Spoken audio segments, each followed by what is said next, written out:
Welcome to The Last Picture House, the show that pits a ragtag group of cinema enthusiasts against the might of the Japanese film distribution system.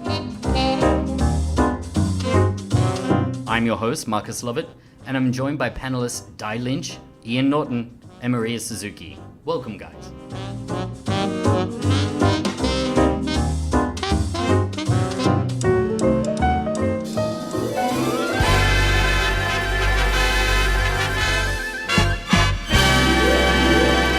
This week, the inaugural Last Picture House Awards. We'll be selecting our favourite films from 2018 and what made it such a great year for lovers of cinema. Before we begin, I want to quickly explain how the Last Picture House Awards are selected. Through often heated debate, we've put together a list of nominees in key categories made up of films we've seen during the past year.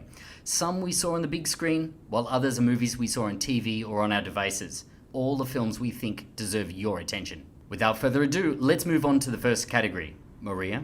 The Thelma Ritter Award for Best Supporting Performance. The nominees are Leslie Manville for Phantom Thread, Rachel Weisz for The Favorite, Michael B. Jordan for Black Panther, Simon Russell Beale for The Death of Stalin, Laurie Metcalf for Ladybird, Hugh Grant for Paddington 2, Adam Driver for BlacKkKlansman.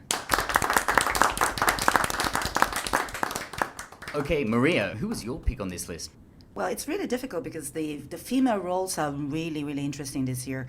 I won't be talking about The Favorite because we talked thoroughly about it, but Rachel Weisz, I think, to me, is at her best role ever.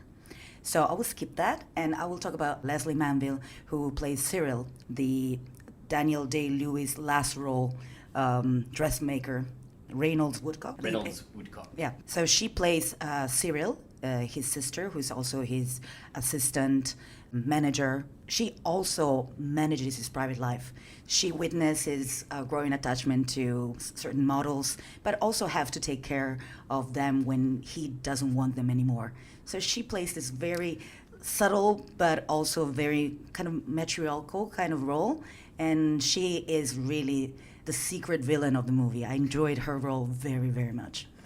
She's kind of the fixer. Yeah, exactly, yeah. She's the fixer. How about you, Ian? Your pick. While I love Michael B. Jordan in Black Panther, I'd almost argue that he's not really a supporting actor in it. I'd say perhaps he's the second lead, or I'm not sure it's more focused on him than a supporting role. So my pick definitely has to be Adam Driver in BlacKkKlansman. I think every time he's on the screen, he's incredibly watchable in anything he does, but in this particular, he's brilliant. Yeah, and it's more of a supporting role in this case. It's definitely much of a supporting role, and myself and Maria were talking about it earlier, when he's learning to do the other character's voice. It's just brilliant. That scene is outstanding. Best scenes. And Di? I'll have to go with Michael B. Jordan in Black Panther. We've had countless Marvel villains, and it's always been the case that everyone moans like, "Oh, the movies are great and the heroes are fantastic." The villains are largely forgettable. This one, it's like he is integral to the entire vision of what that film is saying about black culture and Africa and to a large extent America. It's fascinating to watch him. He is like magnetic in that role. Yeah. He's brilliant. For me, he's a very charismatic guy, but also he gets some of the best writing. He gets a lot of the best lines. He gets some of the best situations. He's a torn character, and yes, I like my torn villains. I don't know about you guys, but villains who are seeking something else, trying to be something else. If anything, it's like he was so well written, and the logic and his argument was right. I couldn't disagree with him. His performance and it's so powerful because he has this righteousness about him, and he is right. His argument in the film, he is 100% correct. And it's fascinating to watch those two butt heads with that. Yeah, paging Thanos. Maria, Laurie Metcalf. Laurie Metcalf is Ladybird's mother. She's a very, very relatable character. I mean, the relationship between the mother and daughter is something that spoke to me so much. To me, it was like this relationship where you can say horrible thing and then the next moment be hugging each other. So Ladybird's mother's character was so natural, so real, and it really stayed with me after I saw the movie. Do we have a winner in this category? Anyone change their view? Anyone can be swayed to Hugh Grant, for example? I could be swayed for Simon Russell Beale in The Death of Stalin, because that is an incredibly good film, and his performance, particularly in an ensemble where there are some fantastic performances, his stands out. Yeah, next year there may be an ensemble award. Oh, good idea. If we're taking Michael B. Jordan as a supporting role, I could definitely be persuaded to go with him as best supporting actor, though I do still love Adam Driver. So, That's not helped at all, has it? no, it hasn't, Ian. So, best supporting performance goes to both Simon Russell Beale and Michael B. Jordan. Congratulations.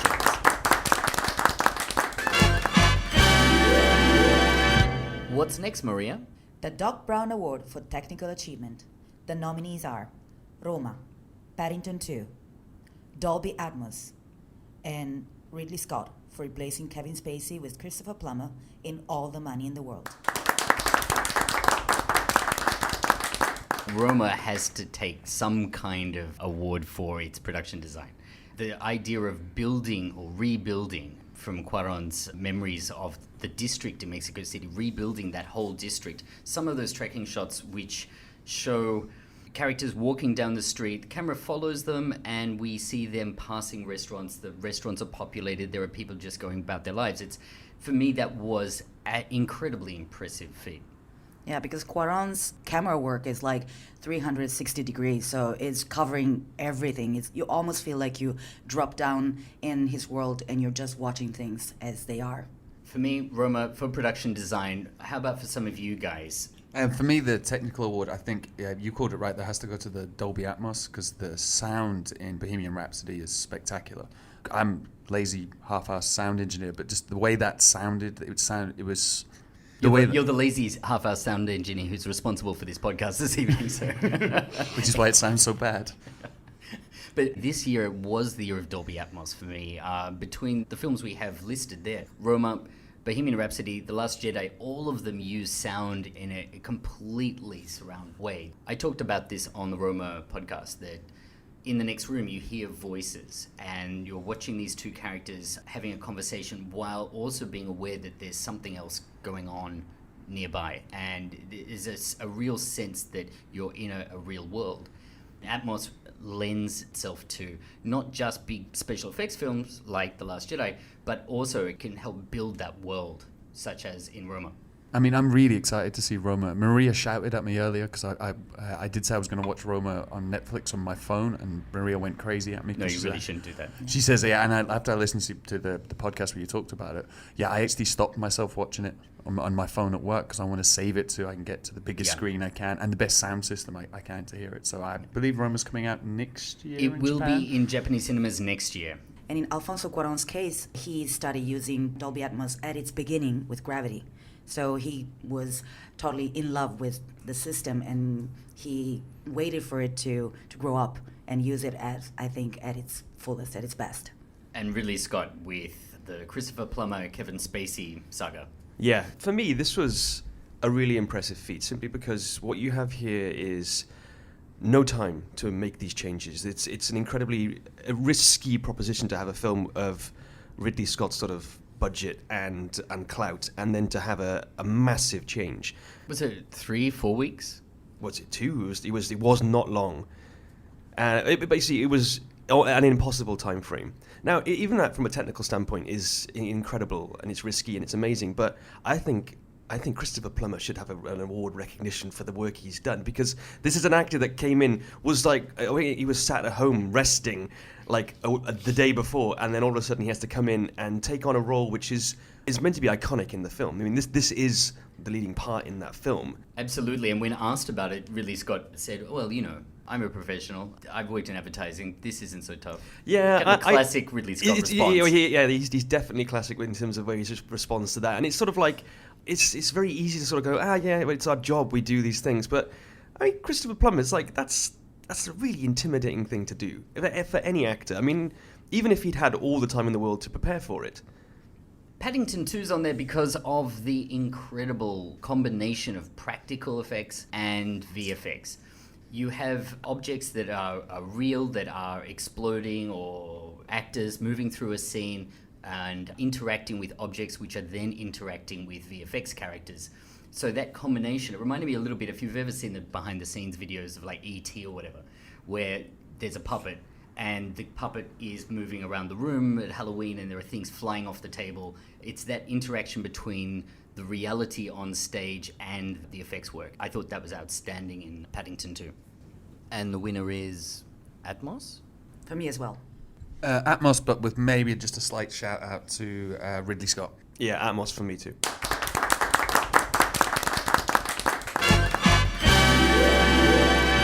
And what's next on the list? Greatest disappointments. The nominees are The Last Jedi, Avengers: Infinity War, All the Money in the World, Isle of Dogs, Call Me by Your Name, Mission Impossible: Fallout.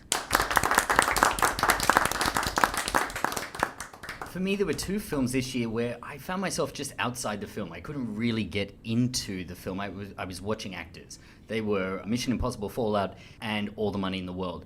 Maybe it was just knowing too much about what was going on in the making of the films, knowing that Tom Cruise is doing all his own stunts, that he broke his ankle or whatever doing that jump.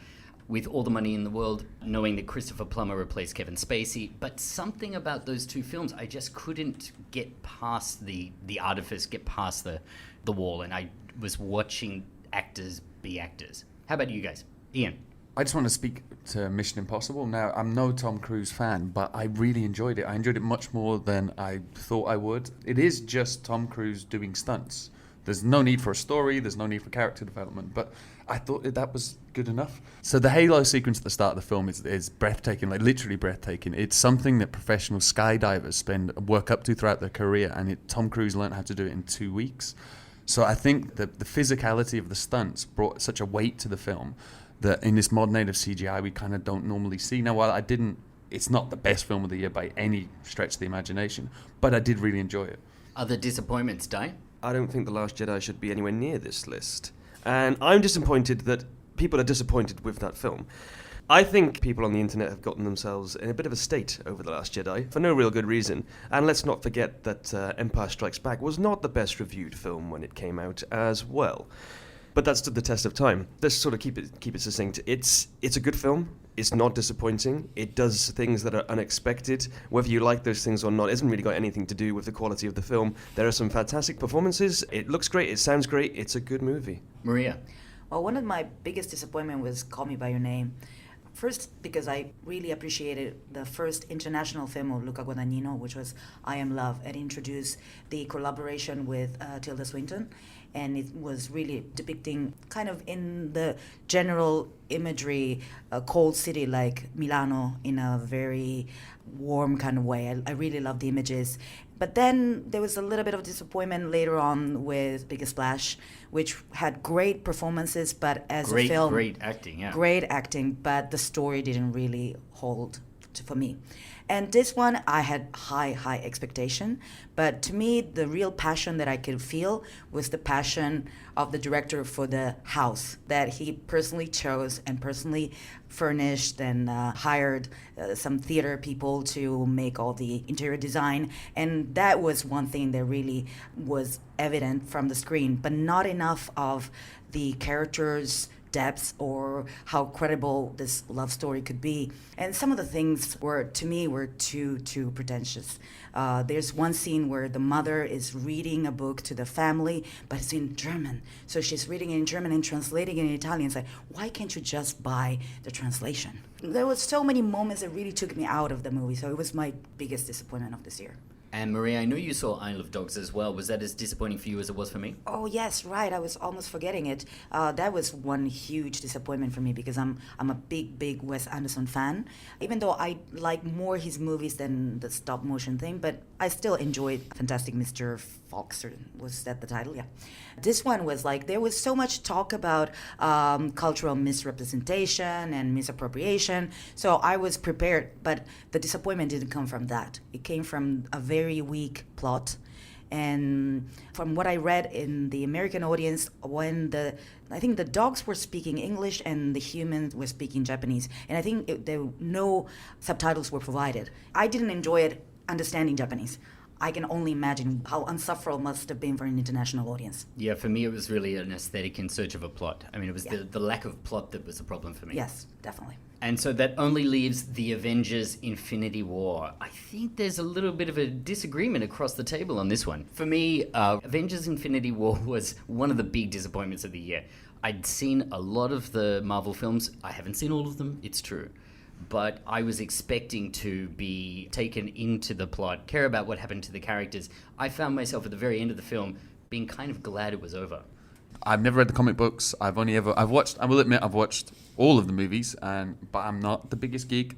But I had no problem following what was going on. I had no problem with the characters. I understand all the characters have to get a certain amount of screen time, but I really enjoyed it. It's probably the movie I watched the most times this year. I ended up rewatching it a couple of times just to see for the extra stuff, things like that.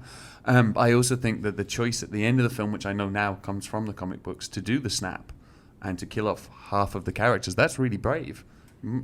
I know I can see your face, Marcus, but if you imagine, this is technically it's for adults, but there's a lot of kids watching this film. I've heard that a lot of kids watching it. And my heart goes out to them. They were genuinely didn't know it was coming. They were shocked. It's for their generation. It is their "I am your father, Darth Vader" moment. I also want to, on the point of Marvel Universe and those kind of things, I want to say my biggest disappointment of the year is anything from DCU. Their launch of the Dark Universe didn't work. Anything from DC, and I haven't seen Aquaman yet, but I'm not excited to see it. Justice League was the biggest disappointment for me. Anything from DC didn't work. Can we choose a particular film? I'm going to go with Isle of Dogs. It's a dependable, talented director who usually makes incredibly interesting films. Just sort of farted one out. Well, I think Isle of Dogs is an acceptable compromise. The Life of the Mind Award for Best Writing. And the nominees are Paul Thomas Anderson, Phantom Thread; Deborah Davis and Tony McNamara, The Favourite; Ron Stallworth, Charlie Vachdel, David Rabinowitz, Kevin Wilmot and Spike Lee for BlacKkKlansman; Greta Gerwig, Ladybird; Alfonso Cuarón, Roma; Koreeda Hirakazu, Shoplifters; Armando Iannucci, The Death of Stalin; Joel and Ethan Coen for The Ballad of Buster Scruggs.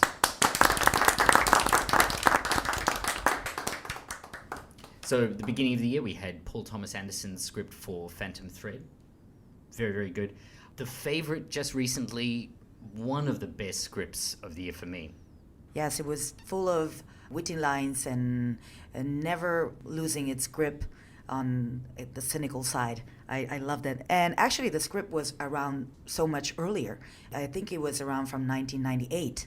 And It was Deborah Davis' script, and it was The Balance of Power, the title. It was kind of a very explanatory title. I think The Favourite has much more punchline in it. And I think that it worked really, really well with Lanthimos' black humor. Another great script this year was Shoplifters. Yes. Ian. Actually, no, I have a question for you guys because I haven't seen Shoplifters yet, and I'm really excited to see it. But I was intrigued to see it in the list for best script because Koreeda is very famous for having most of his scenes improvised. Like in I Wish, he gave the child actors notes of you need to get to this point and this point. Yeah, that's a very particular way of Koreeda working. So his script is partial. So he usually has the idea and has parts of the script. Then he starts working with the actors. So you see him, there are documentaries on behind the scenes, and you can see him writing scripts, writing notes up until the last day of shooting. Because he wants the lines to be said by the actors. So he wants to write them with the actor's voice in his head. Oh, so he wants it to be natural. Yes. And that's one of the reasons why this is a best writing category. Yeah. It really incorporates everything, whether it's story, whether it's script writing, whether it's improvisation. I think we can put that all into one category for time. Having recently watched the Ballad of Buster Scruggs. Is it Scruggs? Scruggs. To see two directors and writers really having fun and... Well, they are two of the great writers, and everybody wants to get their hands on a Coen Brothers script. Yeah. And, if you're an actor, you want to be in it. And after you see the film, you want to buy it. Or at least if you're me, you want to read that script. Yeah. This is exactly what you would expect from two people who gave you No Country for Old Men, Yeah. Barton Fink. I mean, there are actually references to previous films of theirs. One thing I love about those guys is they're really the masters of having a group of characters in a dialogue scene. Maybe all we have are the characters in the last episode, in the carriage. You have certain rhythms that are built in through conflict between characters, but we're advancing their characters and we're advancing the plot at the same time. And so it has this sort of natural feeling rhythm as one character falls into conflict with another and someone interjects repeatedly with the same question. If you like that in Big Lebowski, it's here again. And they deal with characters, particularly in this, that the cadence of their speech is just exactly. so sing-song and so interesting to listen to, and there's a timbre to it, which is fantastic. Especially with the opening story as to Buster Scruggs himself, with Tim Blake Nelson, who is just fantastic. Yeah. Oh Brother, We're Out Thou, the third of the George Clooney, John Turturro trio. Even films they don't direct, like Bridge of Spies, the script was very Coen-ish. And it would, to me, it was like I would have been so interested in seeing the film they directed. Yeah. Sorry, Spielberg. Yeah, so I have to talk about The Death of Stalin and the work that Armando Iannucci did, because, I mean, I said before that I'm a big fan of The Thick of It and In the Loop, and films that have writing that, and this is sort of writing I like, where it just seems natural. Because I think you can level a critique of The Death of Stalin and say, I wonder how much they improvised of that, how much sort of wiggle room there was for sort of the comedians and the actors to do their thing. Right. But at the same time, there's a lot of you can quite clearly see there's a lot of structure of thought that's gone into those performances and the writing that's behind it. Yeah, it runs like a play. Yeah, it really does. In fact, I could quite happily watch that as a play. Me too. I would love to see that as a play. Yeah, it's just so witty. It's so sharp. The critique of what men like that in that kind of world, how they are, and I can. It scares me how real it is, and it's just fascinating to see it done so well. Right, and it seems very timely as well. Yeah, having ridiculous men in ridiculous positions of power, it's really interesting. And there are some really funny scenes in that film. One of the scenes that I loved is actually a sight gag. It's the one where Stalin is lying in state, and the members of the Presidium are standing around Stalin's coffin. And as the public come through, the Presidium members are talking and bitching and sniping at one another about the situation, about the way things are being handled. And it's all a power play. The way that Steve Buscemi says, hey, just a second, and then tries to make a move across the room while looking like it's part of the ceremony. It had me in stitches. It's just a wonderful visual representation of what they're all trying to do. They're trying to appear stately. They're trying to appear in the eyes of the public like they're the ones closest to Stalin. And the whole film is about these political maneuverings and the way they all try and screw each other over. And that's just that little step forward and slight shimmy into position is perfect. Yeah, Iannucci in the past, I know with Veep in the thick of it, what he would do is he'd light the scene and let the actors move around, and there was, I think, some improvisation. Certainly on the thick of it, there was some. He has the lines are there; they're definitely there, and the places that he wants the characters to go are there. But he does allow some wiggle room. Yeah, and this is a movie where you've got a lot of guys standing around in circles for most of the film. The opening sequence with the orchestra is brilliant, and it's the little conversation when he says, they told me to phone them back in 17 minutes. Well, 17 minutes from when you put the phone down or from when you answered it? I don't know.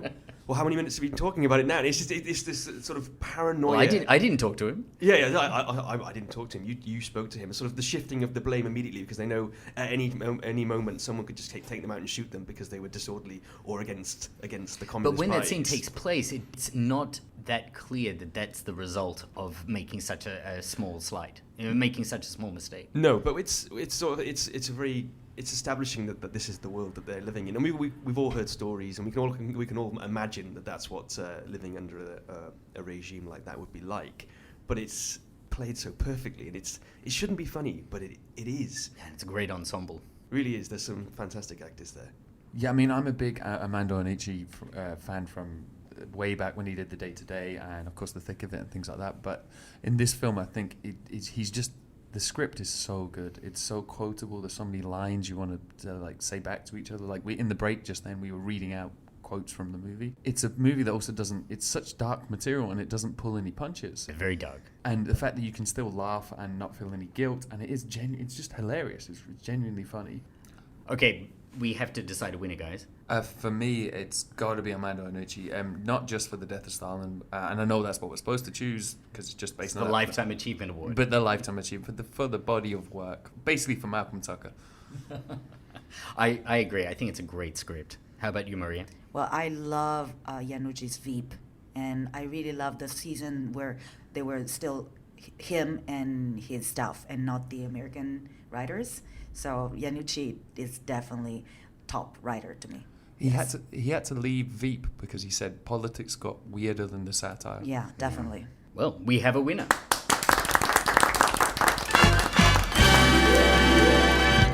And our next award is the Jordan Belfort Award for Scoring. The nominees are Johnny Greenwood, Phantom Thread, Ludwig Göransson and Kendrick Lamar for Black Panther, Alexandre Desplat for Isle of Dogs, Michael Giacchino, Incredibles 2.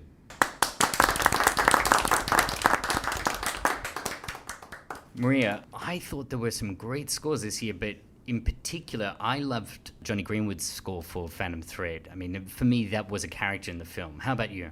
Yeah, I enjoyed it very much. It highlighted that Hitchcockian character of the movie. Yeah. Totally. So it was very intriguing and very...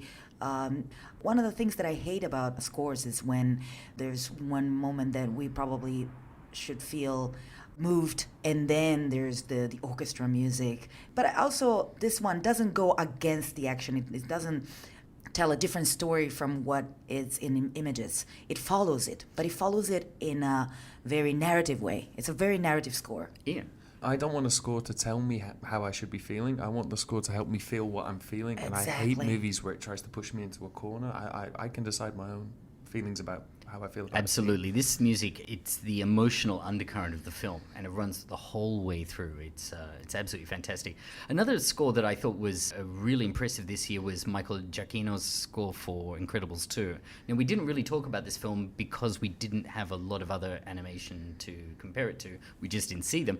But Giacchino's score, for me, what it does is it does highlight all of the gags, all the Bond references that were there in the first film. So I think it really knows the old Hollywood music and plays with it brilliantly. I think this is the perfect movie to go and see with your child because it's both enjoyable for the parents, and maybe if there's anything that can be kind of explained and say, this is quoting something or this is making a parody or fun of this, it might be a nice occasion to, if you're a movie lover, to pass that to your children. You have beautiful daughters, so... Yeah, I mean, I haven't seen Incredibles 2 yet, but I Please can't do. wait. It's really funny because she's getting to just about film watching age. I'm really thinking hard what's going to be her first film. And I want her to watch something, I don't know, it's a really hard choice. I'm thinking maybe Moana, but then when Incredibles, the first Incredibles film was amazing, and I've heard such good reviews of Incredibles 2, it might be Incredibles 2, I'm not sure. What I can tell you is that even more than movies, we have interesting female characters. Both the mom and the daughter are really strong characters. I'm really happy that she's growing up now, this rise of Hollywood finally realizing that women can carry a film. I'm really looking forward to her growing up in that age. Okay, do we have a favorite? So I choose Johnny Greenwood because he didn't get the Oscar for There Will Be Blood because of that whole controversy over it was partly used as a Radiohead song beforehand. So although I haven't seen the movie, so I shouldn't really talk, but my vote would be Johnny Greenwood, always. Well, I think we have it. Johnny Greenwood for Phantom Thread.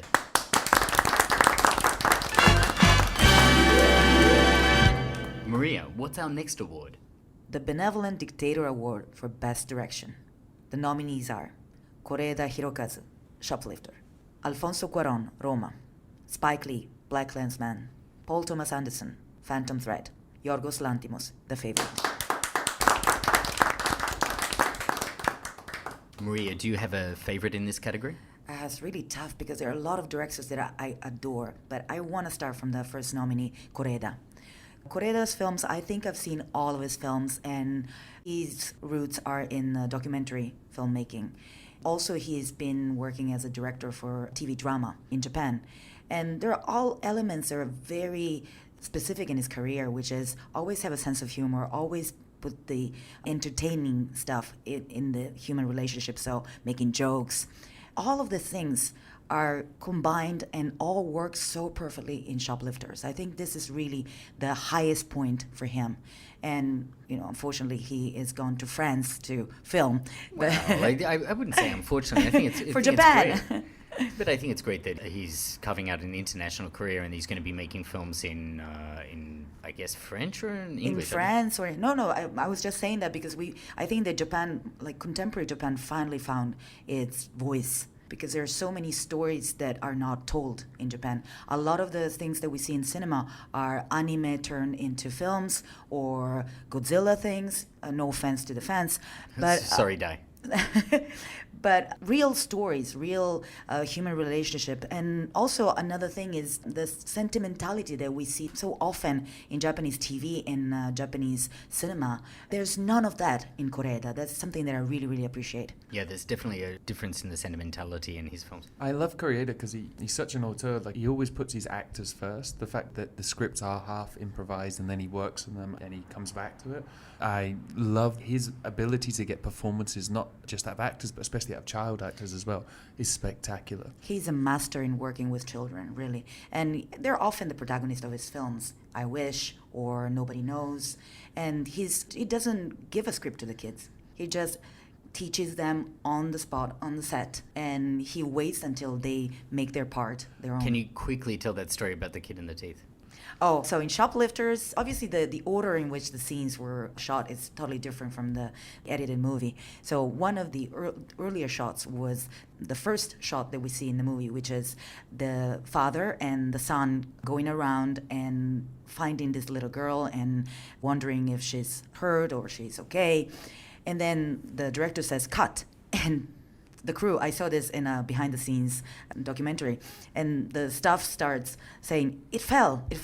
So it turns out the little girl's tooth fell during the... She lost her milk teeth, right? Yeah, she lost a milk teeth. The actor playing father, Lily Frankie, he says, I heard about actors taking off their teeth for a role, but doing that while you're filming, your craftsmanship Totally is incredible. But then this gave him the idea to put a scene, to write a scene where when they're all both living in the same house and the boy, the kid, he sleeps in the tansu. Right? Yeah. She opens the door and the kid is really like, I want my privacy. Why are you waking me up? And she's like, my milk tooth fell. And then she smiles with that, crook smile, and it's the two teeth, green. And it's so adorable, and it's so spontaneous, and it feels like it might have been from the beginning in the script, but it's not. It's the most genuinely adorable, non-sentimental moment in a Japanese film ever. Exactly. Yeah. And no crying in the rain, thank God. No crying in the rain. Ian, for you, best director? And for me, it's going to have to be Spike Lee for BlacKkKlansman. We've all seen a lot of Spike Lee films. We know he knows how to film a scene, but he knows how to frame a scene, but it's the way in this film he uses blaxploitation. It's a very unsubtle film, as I've said before.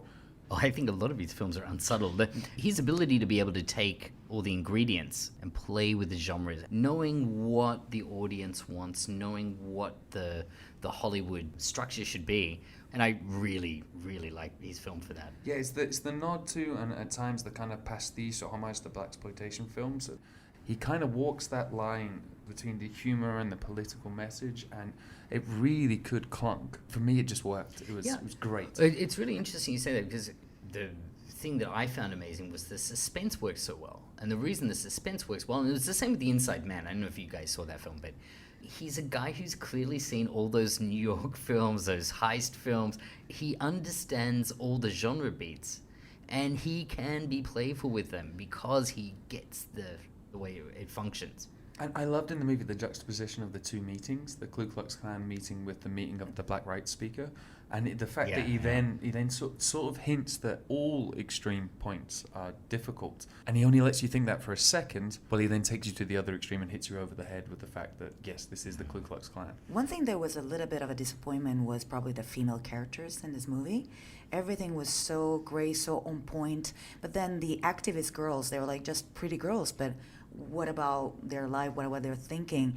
So in comparing Spike Lee, who's given us very strong female characters, what happened to him, and in comparison with other people like Koreeda or Cuarón, they really are masters at directing female characters. But I thought he was doing that on purpose to show how in that time and in that blaxploitation films that not only was the black point of view minimized, so was much more so was black female voices. I thought there was a whole I thought there was reasoning behind that rather than blatant sexism. Well, I'm starting to think after you told me this, but it wasn't evident from watching the film. It was clear with the clan woman. She was like, clearly there were scenes where she was, there will be one day when you will need me. And she's practically treated as a maid or something. I would have wanted something that wrote exactly, this is the way which women were treated at the time. So we're mocking this, or we're making this a point for the female characters. I know you just said I convinced you, but I think you've just convinced me. You might be right. That might be the one moment of me for BlacKkKlansman that kind of didn't work. Well, I do have the female point of view, so you know. Do, yes. I think the one moment that maybe was giving me a reticence to say it's my favorite film is the female activist. I thought she was a bit 2D when everyone else was kind of a 3D character. Yeah, exactly. I got to agree with you. One thing I read, I think it was on IMDb, was that the shooting scene, the scene where they're taking pot shots at targets, and then we have that revelation that Washington's character comes out. He realizes that these are effigies of black people they're doing their target practice at. What really shocked me was they bought them off eBay. I was absolutely horrified to read that.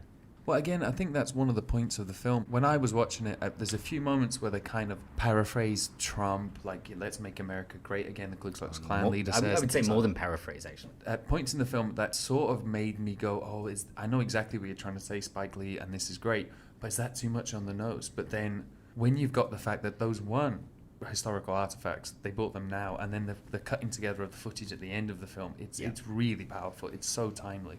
Yeah, it's Spike Lee at his best. All right, Maria, I think it's time to choose. Well, my vote goes to Alfonso Cuarón. He achieves something so amazing in terms of direction in this movie that even though I love other directors too, I could not choose anyone else. Everyone on this list is fantastic. Whether it's Correia or Cuarón, Spike Lee, Paul Thomas Anderson, Lanthimos, yes. All amazing, but I think this year I can only give it to Cuarón. In terms of direction, Roma is on another level to everybody else. He did this very courageous thing of going back to his own childhood, own life, and still be the perfect distanced director as well. Courageous or completely crazy. It turned out that it was a great idea, but on paper, if you were the producer looking at that, in fact, I guess this was the story and why he ended up at Netflix, because it's a big ask to say, hey, I want to make a movie about my childhood. In black and white, with non-professional actors, mixed with professional actors, but no Hollywood star. I have to say, I'm so excited to see Roma. Yeah, it's great. And personally, I would wait it out until 2019. Next year, watch it in the cinema. It's a completely different thing to what you'll see on Netflix. Well, I don't want the wrath of Maria again for trying to watch it on my phone. No, you should not be watching it on your phone. No one should be watching it on their phone. And now it's time for the Bernie I Want to Renegotiate My Contract Award for Best Performance. And the nominees are Olivia Colman for The Favourite, Rami Malek for Bohemian Rhapsody, Saoirse Ronan for Ladybird, Yalitza Aparicio for Roma, and John David Washington for BlacKkKlansman. Okay, so Ian, do you have a favourite performance for this year? Despite everything that I said on the Bohemian Rhapsody podcast for not enjoying the film, it has to be Rami Malek for me. He's just note perfect as Freddie Mercury. He really was very good. It's exceptional. And I think even his one-liners, the fact he inhabited Freddie's spirit and personality, I think it's an amazing performance in what's just not a very good movie. Di. Isn't it amazing that you can have a performance from a really talented actor in a film which is largely mediocre? I think it stands to Rami Malek's talent as a performer and the skill that he shows for even the smallest traces of Freddie in the really quiet moments. He nails it on every level. I'd recast him as Freddie and put him in a different movie. Let's do it again. I'm with you on that. Let's get another script in. We'll sort it out. That'd be great. How about you, Maria? Well, I totally agree on that one. I was totally forgetting that it was someone playing Freddie. It was sometimes, especially when he has short hair and the mustache is like, it's totally him. I also have to say Saoirse Ronan. She did an amazing job in Ladybird. I don't know her exact age, but I think she was playing a 17-year-old, and she looked totally natural. Her accent, I think, was very natural, and she was so relatable as this rebellious, often confused, but at the same time very opinionated teenager. And there were so many scenes with her mom that I kind of had a time trip to some of the struggles with my own mother. So I would say her. Yeah, you were talking about the honesty of the performance, and Yes. for me, that's Yalitza Aparicio. So Yeah, it's interesting. She's a first-time actress. She wasn't even an actress. She was a teacher in Oaxaca, and she was someone who was strikingly resembling, not maybe like physically, but as spirit to Libo, Alfonso Cuarón's nanny, whom this film is dedicated to, and she's the base of the character. I don't know if there would be like a future for her as an actress, because to me it was so much about what Cuarón did generally. He did that for the landscape, he did that for the film, he did that for sound, and she looks to me that it's one of the, forgive me for saying this, like one of the tools of this great mechanism, but I don't know if she will be like an actress as a profession. but can you imagine this film without her? I couldn't know, of course. No, Of the course. film is completely about her performance, about her honesty, and the way that she can engage the camera, and you believe that she's lived this life. I mean, without Yeah. that, the film wouldn't work. Yeah, but I do think that this was part of Alfonso Cuarón's work as well. Well, Maria, you get the deciding vote. Who's it going to be? Rami Malek. Okay, Rami Malek. Congratulations. It's time for our final award. All jokes aside, what was your favorite film this year? Just one. My choice is this year's Cannes Film Festival winner, Hirokazu Koreeda's Shoplifters. Not only because it won Cannes, it's to me is the first time that I've been moved, interested so much in a Japanese film. Yeah, it was a brilliant film. I was a little bit giving up on Japanese cinema. I am of a vintagey taste, so I like Ozu, I like Kurosawa, but I also appreciate from the 80s Itami Juzo.